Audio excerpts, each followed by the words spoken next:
All right, let's dive straight into today's explainer. We're going to completely deconstruct a fascinating business story that's literally been hiding in plain sight. We're talking about how a quiet but incredibly systematic industrial restructuring turned an Indian kitchen appliance maker into an absolute manufacturing powerhouse. Let's get right into Kraft's reinvention. Have you ever actually just stopped to look at your kitchen counter? Like really looked at it and realized it's quietly turning into a full-blown technology platform? For generations, the Indian kitchen was defined by two very distinct, almost comforting sounds: the steady hiss of an LPG gas cylinder and that aggressive, heart-stopping whistle of a heavy aluminum pressure cooker.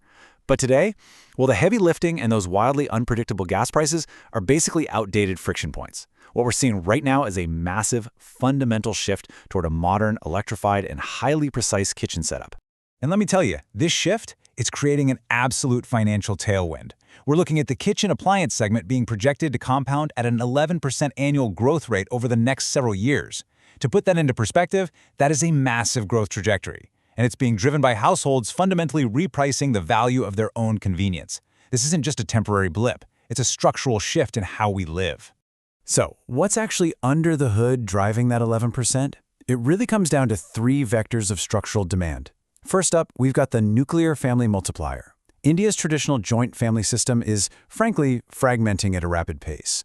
When one large household splits into three nuclear ones, the demand for kitchen appliances doesn't just grow proportionally, it mechanically multiplies. Second is time scarcity in urban centers. Dual-income families are actively and happily paying for appliances that automate and compress their cooking time. And third, the quick commerce surge. Platforms like Zepto, Blinkit, and Swiggy Instamart mean you don't even need to plan a weekend trip to a retail store anymore. You can literally decide you need an induction cooktop on a Tuesday night and have it delivered to your door in 10 minutes. This completely frictionless path to purchase is blowing the addressable market wide open. Now, here's where it gets wild. The government actually stepped in and ended up creating a massive competitive moat for organized players.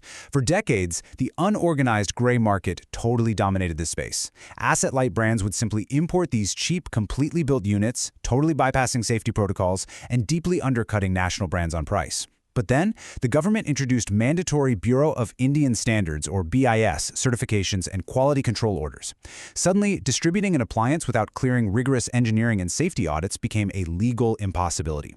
This structurally killed off those cheap importing intermediaries who couldn't afford compliance labs, and permanently shifted market power over to compliant, fully integrated manufacturers, companies exactly like Kraft. To really understand Kraft's journey, though, we have to tear down a major misconception. When Kraft listed back in FY21, they posted spectacular numbers, including a massive 13.2% operating margin. But, spoiler alert, it was an illusion. It was an artifact of the pandemic when everyone was locked inside trying to bake sourdough, and the company was spending absolute zero on marketing or corporate travel.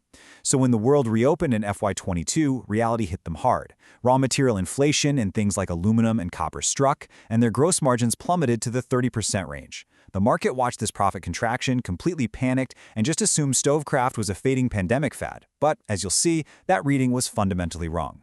Because while the market was busy panicking over those FY22 margins, management was executing a high-stakes pivot entirely behind closed factory doors. They quietly committed a staggering 380 crores of internal capital. Their goal? They wanted to systematically dismantle their fragile, low-margin, import-reliant trading model and replace the whole shebang with deep, vertically integrated domestic manufacturing. They weren't trying to defend a pandemic anomaly. No, they were building an absolute fortress.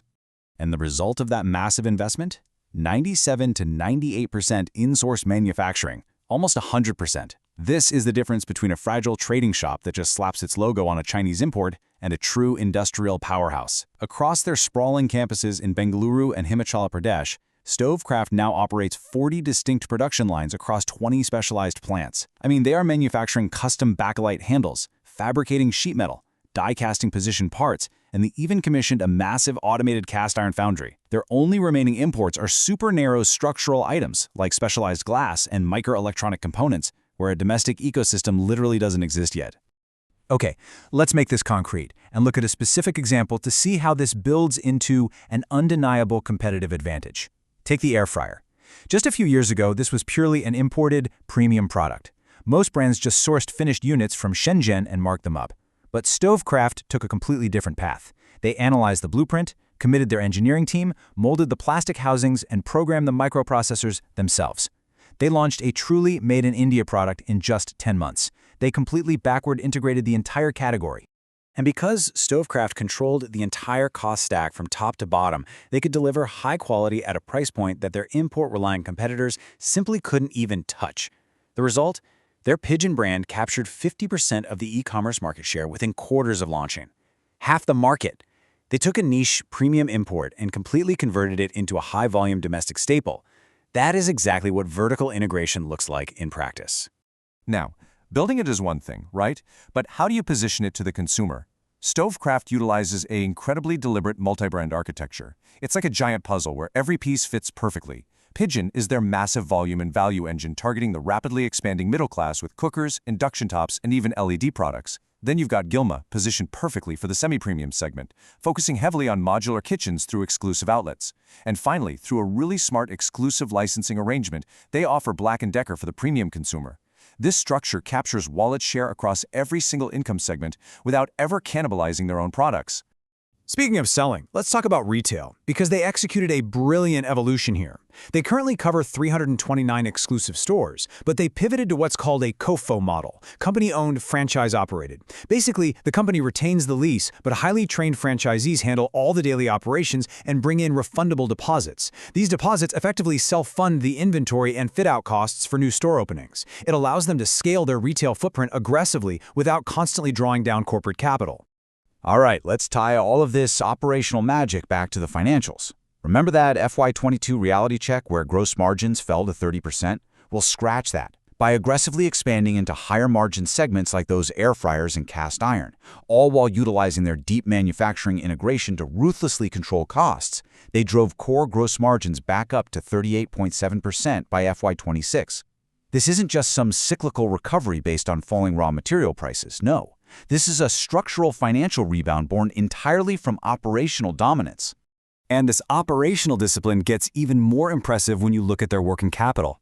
You know, in the appliance business, capital tied up in unsold inventory is basically dead money. It can't be used to grow.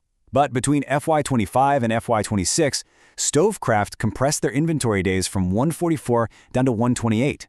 And even more staggering, they compressed their net working capital cycle from 64 days all the way down to just 24 days in a single fiscal year.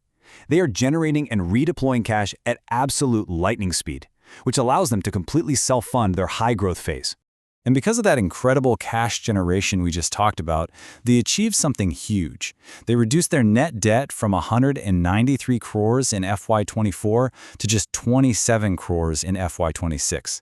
That drops their debt-to-equities ratio down to 0.2x. Just think about how powerful that is for a second. They essentially paid off the house while completely renovating it. They achieved this massive deleveraging while simultaneously investing over 380 crores in manufacturing capex and scaling a massive national retail network.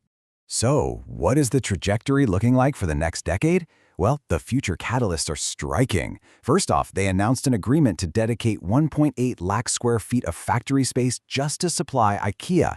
That is massive global validation of their manufacturing quality.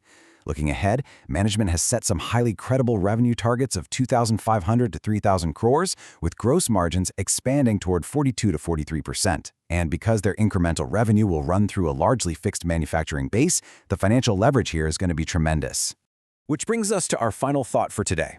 When evaluating consumer durable companies, should we be looking at their marketing agencies or their factory floors? Stovecraft's journey proves that the real competitive advantage in this industry isn't built in a fancy boardroom with a slick ad campaign. It's built in steel, in aluminum, and in automated machinery. They did the hard, quiet, industrial work, and they are now perfectly positioned to harvest the returns. Thanks so much for joining me on this explainer, and I really hope you never look at your kitchen counter the same way again. See you next time.